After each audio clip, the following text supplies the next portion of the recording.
इसमें कोई शक की बात नहीं है कि वंडर वुमन बहुत ही पावरफुल वॉरियर है। जब उसकी जरूरत पड़ती है तब वो हमेशा तैयार रहती है अपने बल, साहस और बुद्धिमत्ता के साथ दुश्मनों से लड़ने के लिए। पूरे यूनिवर्स में बस कुछ गिनती के लोग हैं जो इस कातिल हसीना को मात दे सकते हैं। लेकिन ये कोई ऐसी लड़की नहीं है जो हमेशा लड़ने के लिए तैयार रहती है। वो हमेशा कोई दूसरा रास्ता खोजती है कि क्या कोई और तरीका है अपने अपोनेंट को संभालने का। और ये दूसरा तरीका एक बार नहीं कई बार काम आ चुका है। हमेशा लड़ाई झगड़े से कुछ उखाड़ने वाला नहीं है, कभी प्यार मोहब्बत करके देख लेना चाहिए। लेकिन ये भी बात है, लोग तैयार हैं, कोई बुलाए तो इंट्रो छूट रहा है। हेलो एवरीवन, मैं हूँ पीजे और आप देख रहे हैं पीजे एक्सप्लेन। खैर, मैं अपनी मनहूस जिंदगी की बात छोड़ता हूँ और आपको बताता हूँ कि कैसे मोहतरमा ने प्यार और दोस्ती की ताकत से दुनिया को बचा लिया। तो अपने पहले शख्स पे आते हैं जो हार गए डायना के प्यार से और एक्चुअली कट भी गया इनका। तो बात शुरू होती है new 52 comic wonder woman issue 8 से, जहां हेडीज को था डायना से प्यार। हेडीज भी एक बहुत ही पावरफुल ओल्ड गॉड है। उस कॉमिक में डायना हर्मीज के साथ जोला को छुड़ाने उसके पैराडाइज में आती है, लेकिन वहां हेडीज भी आ जाता है। हेडीज बार्गेनिंग करता है कि मैं अनंत काल के लिए तुमसे शादी करूंगा, उसके बदले में जोला जा सकती है यहाँ से। डायना कहती है ऐसा कुछ नहीं होने वाला इधर। लेकिन हेडीज को तो अंडरवर्ल्ड के लिए एक रानी चाह रही थी और वो देखता है कि वंडर वुमन के पास तो यूरोस की पिस्टल्स हैं और वो कहता है ठीक है बंदूक दे दो, सब जाओ। डायना शक में, बस इतनी जल्दी मान गया। बंदूक मिलने के बाद सब जा ही रहे होते हैं कि हेडीज डायना को गोली मार देता है और उन गोलियों की खास बात यह है जिसको भी ये गोली लगती है उसको उससे प्यार हो जाता है। अब क्या शादी की तैयारी चालू हो गई। फिर आगे इशू में हेडीज डायना के गले में लाशो डाल के ये चेक करना चाहता है कि ये सच बोल रही है कि नहीं। अगर झूठ बोल रही होगी तो वहीं लटका देंगे उसे। डायना कह देती है कि मैं तुमसे प्यार करती हूँ और वहां से भागने लगती है। फिर आगे जब सब साथ में होते हैं, डायना हेडीज को समझाती है मैं तुमसे क्या, मैं सबसे प्यार करती हूँ, लेकिन उस तरीके से नहीं जैसा तुम सोच रहे हो। मुझे ऐसा क्यों लग रहा है कि ये डायलॉग मैंने कहीं सुना है। खैर, हेडीज भी बातें समझने लगता है और कहता है सो तुम मुझसे प्यार करती हो लेकिन मेरी बीवी नहीं बनोगी। डायना कहती है हाँ। फिर हेडीज कहता है लेकिन तुम मुझसे प्यार करती हो। डायना कहती है कि मैं करती हूँ, लेकिन हेडीज टोकते हुए बोलता है डोंट टच मी, चली जाओ यहाँ से। हेडीज उदास होकर बंदूक फेंक देता है। साला किसी काम की नहीं निकली। लेकिन जब वंडर वुमन अंडरवर्ल्ड से निकल के जा रही होती है तो वो इरोस की पिस्टल से हेडीज को गोली मार देती है और वहां से चली जाती है। और मेरे को एक बात समझनी है, हेडीज ज्यूस और पोसाइडन का सगा भाई है, ठीक, और डायना ज्यूस की बेटी है। अगर रिलेशनशिप का हिसाब लगाओगे तो डायना इसकी भांजी लगेगी। ये कौन सा गेम ऑफ थ्रोन्स चल रहा है इधर। खैर, अपने अगले क्रमांक की बात करते हैं जिसकी वजह से आप ये थंबनेल देख के यहाँ आए हैं। देखिए, ये बहुत ही सेंसिटिव टॉपिक है। अगर किसी को मेरी बातों से थोड़ा भी बुरा लगा हो तो मैं पार्डन चाहता हूँ।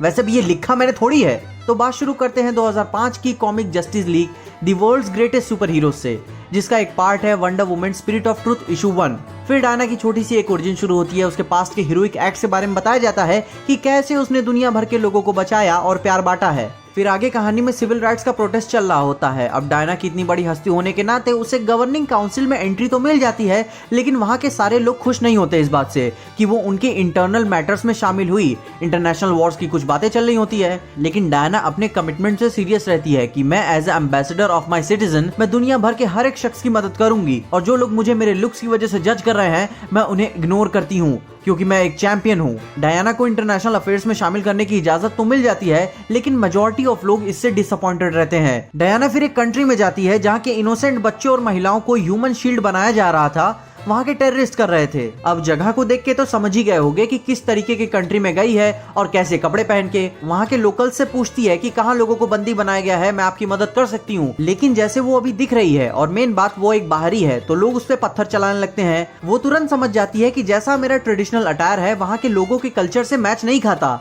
और इस बात से उसका दिल टूट जाता है और वो वहां से चली जाती है क्लार्क से सजेशन लेने के लिए। लेकिन पूरे कपड़े ढक के, जान रहा हूँ बारिश हो रही है, लेकिन जहाँ ऐसे पहन के जाना चाहिए था वहां तो ऐसे गई नहीं। खैर, काफी आगे डायना एक प्लान बना के वहां जाती है और उन महिलाओं के बीच में शामिल हो जाती है छुप के। कुछ बात विवाद बढ़ता है तो एक बंदा उसको थप्पड़ मारने ही जा रहा होता है कि वो अपना असली रूप दिखा देती है और सारे टेररिस्ट से लड़ के वहाँ के महिलाओं को बचा लेती है। अब सब तो नहीं कह सकते, लेकिन मेजॉरिटी ऑफ लोग अब उसे चाहने लगे हैं, चाहे वो जैसी भी दिखे। और आगे वो अपनी जिंदगी के अगले पड़ाव पे चली जाती है। देखो, ये पूरा इशू मैंने बहुत ही छोटे में समझाया है, आगे इसके ऊपर डेफिनेटली ही वीडियो बनाऊंगा। Hello everyone. बाप रे, पूरी 1 साल बाद फेस कैम, कोई वजह तो होगी। जी, मेरे पास एक वजह है। तो मैं आपसे एक एडवाइस शेयर करना चाह रहा था जिसे मैं खुद भी पर्सनली यूज करता हूँ। जब मैं काम से आता हूँ तो मैं बहुत ही स्ट्रेस में रहता हूँ, तो उस स्ट्रेस से निपटने के लिए मैं खुद वो सजेशन भी लेता हूँ और मैं आपको भी देना चाहता हूँ आज कि PUBG मोबाइल खेलो यार, सबसे बेस्ट तरीका है। पबजी मोबाइल खेलोगे, स्ट्रेस अपने आप चला जाएगा। तो गुरु पबजी खेलना है? यस। अरे यार नहीं, मेरे को पता है तुम कैसा, मैं जान रहा हूँ तुम कैसे आदमी, ठीक है।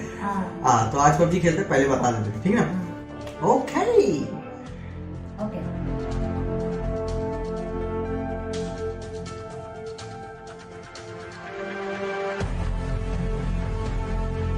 जैसे ही अपना अवतार है, अपना फेवरेट अवतार जैसे मैंने कस्टमाइज किया था, सिंपल एंड स्लीक।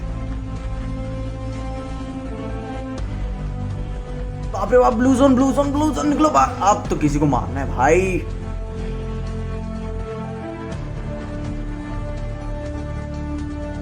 और ये चिकन डिनर पहले ही मैच में। बाप रे बाप, दिन का पहला चिकन डिनर बेस्ट है भाई, बेस्ट, सबसे बेस्ट है। विश्वास ना हो रहा है तो देख लो।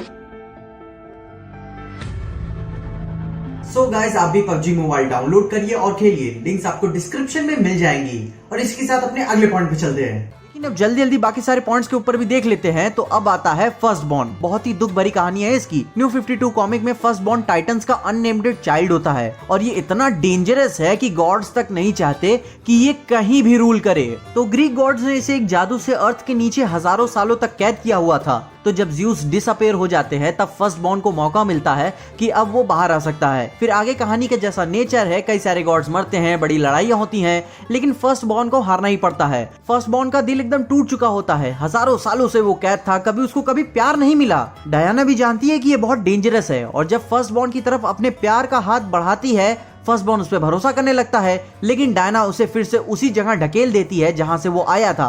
धोखा बेंचो। जानता हूँ फर्स्ट बॉर्न हरामी है, लेकिन उसका अंत अच्छा नहीं हुआ। फिर डायना गॉड से प्रे करती है कि अब की बार उसे 7000 साल तक कैद रखे, कि अब तो उसे समझ आ ही जाना चाहिए। बाप रे, इतनी डार्क, मैं जानता नहीं थी कि लड़की ऐसी है। अपने अगली कहानी की बात करें तो आता है स्पॉन ऑफ एरीज। अब स्पॉन का क्या मतलब है कि अंश या अंडे। तो ये 5 बच्चे बहुत डार्क है। इनके पास ऐसी एबिलिटी है कि ये लोगों या एलियंस के माइंड को कंट्रोल या इन्फ्लुएंस कर सके, जिसकी वजह से इन 5 पिल्लों ने सबको वंडर वुमन के अगेंस्ट कर दिया, इंक्लूडिंग पावर गर्ल। दोनों के बीच काफी बवाल होता है। पावर गर्ल इतना इन्फ्लुएंस हो चुकी होती है कि एक बार उसी कहानी में डायना को वो ऐसा पंच मारती है कि वो सीधे कनाडा पहुंचती है। और ये देख डायना हैरान, तो वो अब समझती है कि इसे किसी और तरीके से समझाना पड़ेगा। तब वो उसे अपने दोस्ती, पास्ट और प्यार के नाते उसे समझाने में कामयाब हो जाती है। लेकिन पावर गर्ल अभी ठीक हुई है ना, पूरा शहर तो उसके अगेंस्ट है। और तब आगे जाके उन 5 बच्चों को वो समझाती है। अब कैसे उसने समझाया ये तो नहीं दिखाया गया है, मगर ये जानता हूँ पनिशमेंट बड़ी तगड़ी मिली होगी। फिर आगे दोनों बादलों में बैठ अपनी दोस्ती की बातें कर रहे होते हैं। पावर गर्ल पूछती है कि तुमने उन्हें कैसी पनिशमेंट दी उन बच्चों को। डायना कहती है, I give them all a good hard spanking. अब इतना तो समझते ही होगे कि स्पैंकिंग का मतलब क्या होता है। बाप रे, मेरे को भी जाना चाहिए था उधर। खैर, अपने आंसू बटोरते हुए इस वीडियो के लास्ट शख्स की बात करते हैं, जो है एरीस। ज्यादा कुछ दिमाग दौड़ाने की जरूरत नहीं है, इस कॉमिक में एरीस उसका भाई है। अब वंडर वुमन की जस्ट वॉर सीरीज में एरीस न्याय का विजेता बनके वापस आया होता है। लेकिन इधर न्याय यानी जस्टिस का डेफिनेशन उसके लिए क्या है कि वंडर वुमन से लड़ो, इनोसेंट्स और ना लड़ने वालों को मारो। यहाँ तक कि उसी कॉमिक में एरीस चाहता तो मिसाइल की डायरेक्शन चेंज करके लोगों को बचा सकता था, लेकिन उसने जानबूझकर मिसाइल गांव में गिराई कि लोग मरे। दोनों के बीच में झगड़ा, तुमने ऐसा क्यों किया। लेकिन फिर उसी लड़ाई के दौरान डायना एरीस को इमोशनली समझाने में कामयाब हो जाती है।